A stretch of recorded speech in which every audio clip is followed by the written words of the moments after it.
इन्हीं ऋषि मुनियों की तपस्या के बल पर, किनके बल पर? अन्नदाता किसानों की सृजनशीलता के बल पर, अपने कारीगरों के परिश्रम के बल पर। लेकिन जैसे ही हमने इससे मुंह मोड़ा, याद करिए ना, जब राष्ट्रपिता महात्मा गांधी ग्राम स्वराज की बात करते हैं, ये गांव केवल गांव नहीं थे, ये गांव जो कुछ भी था, भारत इसलिए बना क्योंकि भारत गांव आधारित गांव था, और ये गांव एक आत्मनिर्भर इकाई थी। कृषि था, पशुपालन था, हस्तशिल्प था, और वस्त्र हो या धातु के कार्य, ये सभी गांव पर होते थे। सब कुछ गांव के भीतर, किसी बाहरी सत्ता का हस्तक्षेप नहीं, किसी अनुदान पर निर्भरता भी नहीं। स्वरोजगार भारत की मूल शक्ति था।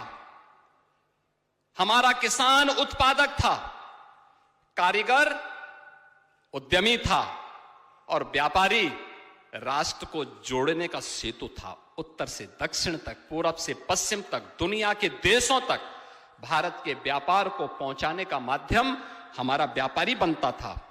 ग्राम स्वराज शासन का एक मॉडल था।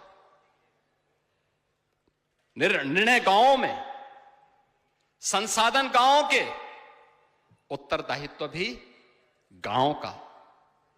शिक्षा गुरुकुलों के केवल पुस्तकीय ज्ञान नहीं थी। ये जो हमारे गुरुकुल थे, ऋषि आश्रम में ही ये संचालित होते थे। और ये गुरुकुल केवल किताबी पुस्तकीय ज्ञान के मात्र माध्यम नहीं थे। कृषि, खगोल, आयुर्वेद, शिल्प और प्रशासन, ये सभी व्यावहारिक ज्ञान इन्हीं आश्रमों में हमें सिखाए जाते थे। लोग मुझसे पूछते हैं, कहते हैं मुख्यमंत्री बनने के पहले तो आपने कोई प्रशासनिक दायित्व नहीं निभाया, उत्तर प्रदेश को कैसे चला रहे हैं? मैंने कहा आपको मालूम होना चाहिए, मैं एक आश्रम की व्यवस्था के साथ जुड़ा हूं। ये हमारे जीन्स का हिस्सा है। प्रशासन कैसे चलना है, ये भारत का सन्यासी आश्रम की पद्धति से सीखता है। वहीं पर हमारी ये एमबीए की डिग्री उसी आश्रम में हमें प्राप्त हो जाती है। मैनेजमेंट कैसे होना है, प्रबंधन कैसे होना है, ये वहां के आश्रम की पद्धति से हम सीख जाते हैं। भारतीय नारी समाज अर्थव्यवस्था में बराबर की सहभागी थी। वह कभी पराधीन नहीं रही, और उसे पराधीन कभी बनाया भी नहीं गया था, कभी नहीं। हमेशा उसकी अपनी हिस्सेदारी थी, उसका अपना प्रभाव था। लेकिन आक्रांताओं के साथ साथ लूट आधारित अर्थतंत्र ने स्थानीय उत्पाद को नष्ट किया। ग्राम स्वराज टूटा। याद करना, स्वरोजगार की जगह, यानी जो गांव में स्वराज उत्पन्न होता, स्वरोजगार उत्पन्न होता था, उसका नाम ले लिया कर आधारित व्यवस्था ने। टैक्स दो और सरकार पर निर्भर रहो। कारीगर गुलाम बना दिया गया, किसान करदाता बन गया। यानी आश्रम पद्धति से विमुख हुए, गुरुकुलों की परंपरा से विमुख हुए, तो कारीगर हमारा गुलाम बन गया, और शासन पे हमारी निर्भरता हो गई। किसान करदाता बन गया, आत्महत्या करने के लिए मजबूर हो गया। हमें इस बात को याद रखना होगा, एक ग्राम स्वराज की जो अवधारणा है, ये केवल कोरी नहीं है। जब गांव टूटता है तो याद रखना, एक गांव का टूटना एक केवल एक घटना नहीं है। एक गांव टूटता है तो उस गांव के टूटने के साथ राष्ट्र की नींव हिलती है, राष्ट्र की नींव टूटती है। और यही कुछ हमारे साथ हुआ है। भारत को उत्पादकता से उपभोक्ता बनाने का काम औपनिवेशिक कालखंड में हुआ। भारत की अर्थव्यवस्था 400 वर्ष पहले तक 25% वैश्विक अर्थव्यवस्था में थी। आज हम कहां थे? आज से 11 वर्ष पहले भारत दुनिया की 11वीं अर्थव्यवस्था मात्र बन के रह गई। भारत की हिस्सेदारी 1947 में आते माते वैश्विक अर्थव्यवस्था में मात्र 2% रह गई। और आज नया भारत आदरणीय प्रधानमंत्री जी के नेतृत्व में दुनिया की तीसरी बड़ी अर्थव्यवस्था के रूप में उभर करके आया है, क्योंकि आज हमने अपनी विरासत को समझा है, अपनी विरासत पर विश्वास किया है, उस परंपरा को आत्मसात किया है और आत्मनिर्भरता के इस लक्ष्य को आगे बढ़ाने की दिशा में जब कार्य हुआ है, फिर से भारत एक नई दिशा में आगे बढ़ा है।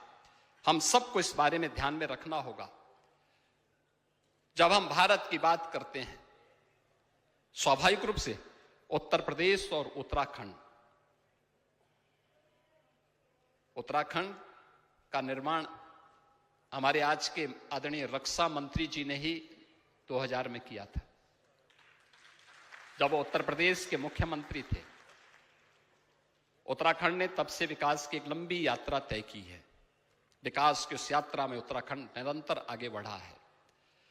लेकिन उत्तर प्रदेश के अंदर आप देख सकते हैं, जब विरासत को कोसा जाता था, अपमानित किया जाता था, लांछित किया जाता था, जब राम भक्तों पर गोलियां चलती थी, जब राम भक्त अपमानित होता था, तो अपमान राम भक्त का नहीं होता था, भारत की विरासत का होता था, भारत के आध्यात्मिक मूल्यों का होता था।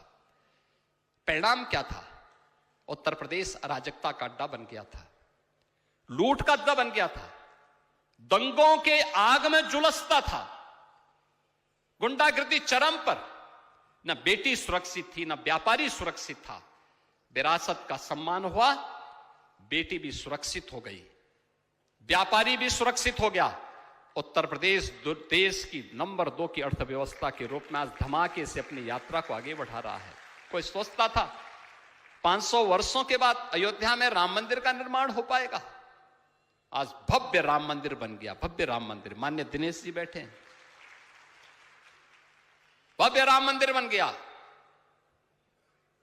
अभी यहां मेरे पूज्य स्वामी अवधेशानंद गिरी जी महाराज से चर्चा हो रही थी। मैं उनका आभारी हूं। माघ मेले की शुरुआत में उनकी शुभेच्छा प्राप्त हुई थी। महाकुंभ के अवसर पर भी उन्होंने एक अभिभावक के रूप में वहां पर खड़े होकर के पूरे आयोजन को निर्विघ्न संपन्न कराने में पूरी ताकत के साथ आगे बढ़े थे।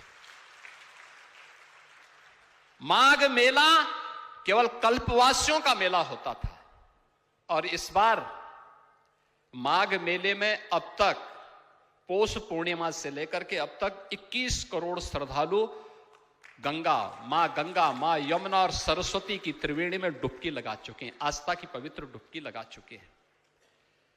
हम जिसे अयोध्या कह रहे हैं, जो काशी है, जो मथुरा वृंदावन है, जो प्रयागराज है, ये जो हरिद्वार है, ये जो बद्री विशाल का बद्रीनाथ धाम है, केदारनाथ धाम है, ये मात्र आस्था के केंद्र नहीं है, ये राष्ट्र चेतना के भी केंद्र बिंदु हैं। राष्ट्र चेतना, राष्ट्र यहां से शक्ति प्राप्त करता है, भारत राष्ट्र यहीं से शक्ति प्राप्त करता है। और हमें जब इन आस्था के केंद्रों को हम लोगों ने सम्मान के साथ आगे बढ़ाया है, उसकी विरासत को सम्मानित किया है, उसको संरक्षित करने का काम किया है, परिणाम क्या है? एक बीमारू राज्य उत्तर प्रदेश भारत की अर्थव्यवस्था का ब्रेक थ्रू बन करके आज लगातार प्रगति के एक नए पथ पर अग्रसर होकर के कार्य कर रहा है, आगे बढ़ रहा है। अब उत्तर प्रदेश में अराजकता नहीं है, अब दंगे फसाद नहीं है, गुंडागिर्दी नहीं है, यानी न कर्फ्यू न दंगा, और यूपी में है अब सब चंगा। दंगा और दंगाई दोनों गायब हो गए।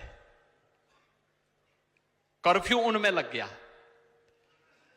और उस कर्फ्यू को इसलिए लगाने में सफलता प्राप्त हुई है क्योंकि स्पष्ट नीति थी, नियत साफ थी और उन मूल्यों के साथ जब हम लोग आगे बढ़े, आज परिणाम हम सबके सामने देखने को मिल रहा है।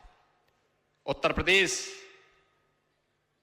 केवल एक राज्य नहीं है, यह भारत की आत्मा का केंद्र बिंदु भी है और उस केंद्र बिंदु को जगाने का कार्य भारत की हमारी ऋषि परंपरा, भारत की आध्यात्मिक परंपरा, भारत के यशस्वी नेतृत्व के मार्गदर्शन में आज उत्तर प्रदेश आगे बढ़ रहा है।